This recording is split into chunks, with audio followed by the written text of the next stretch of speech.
No one had ever said that yawning invalidates the salat at all. The Prophet ordered us, alayhi salatu wasalam, when someone is about to yawn, to suppress it to the best of his ability.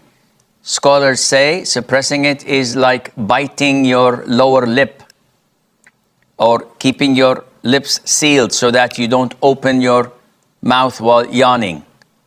And if it is so strong and you're unable to suppress it, then place your hand over your mouth while doing so.